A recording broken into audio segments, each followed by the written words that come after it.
आप अपने डॉक्टर के पास गए तो उन्होंने बताया कि आपकी कोविड रिपोर्ट पॉजिटिव आ गई है।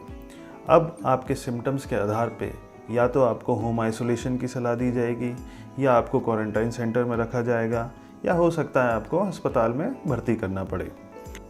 इन तीनों ही जगहों पे आपको कोविड के लिए दवाइयाँ दी जाएंगी, कुछ इंजेक्शन्स भी लगाने पड़ सकते हैं और साथ में सपोर्टिव ट्रीटमेंट भी चलेगा।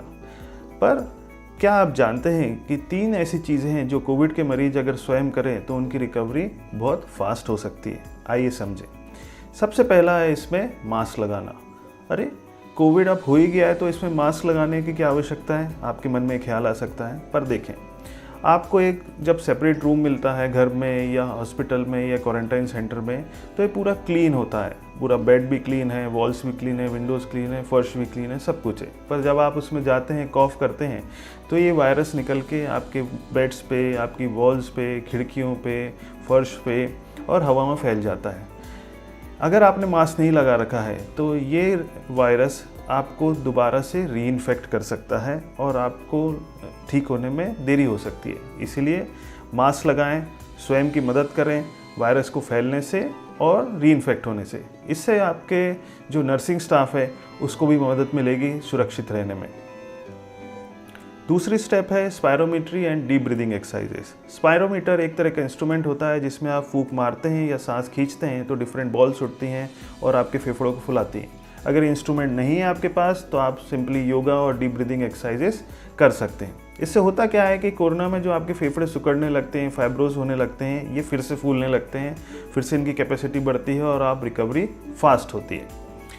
तीसरी स्टेप है अवेक सेल्फ प्रोनिंग।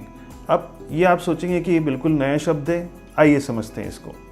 अगर अपने फेफड़ों की बनावट को देखें तो इसे आगे की तरफ के फेफड़े और पीछे की तरफ के फेफड़ों में डिवाइड किया जा सकता है। तो जब हम इसमें लेटते हैं, लेटी हुई पोजीशन पे होते हैं तो हमारे जो पिछले तरफ के फेफड़े हैं वो बहुत अच्छे से फूल नहीं पाते। वहीं जब हम बैठी हुई पोजीशन में होते हैं या उल्टे लेटे हुए पोजीशन में होते हैं तो ये पीछे के फेफड़े अच्छे से फूल पाते हैं। इसीलिए सेल्फ प्रोनिंग कहा गया है। इसका मतलब है कि थोड़ी देर के लिए जब आप लेटे हुए हैं, सीधे लेटे हुए हैं, तो थोड़ी देर के लिए आप एक साइड की करवट, लेफ़्ट साइड की करवट में रहें। लेफ़्ट साइड की करवट के बाद थोड़ा सा उल्टा लेटने का प्रयास करें अगर आपके ऑक्सीजन लेवल से परमिट करते हैं, आप कंफर्टेबल हैं। फिर उसके बाद आप करवट चेंज कर दें, दूसरी तरफ करवट ले लें। उस पोजीशन में रहने के बाद फिर से सीधे पोजीशन पे हो जाएं। ऐसा आप आधे घंटे से 1-2 घंटे के अंतराल में कर सकते हैं।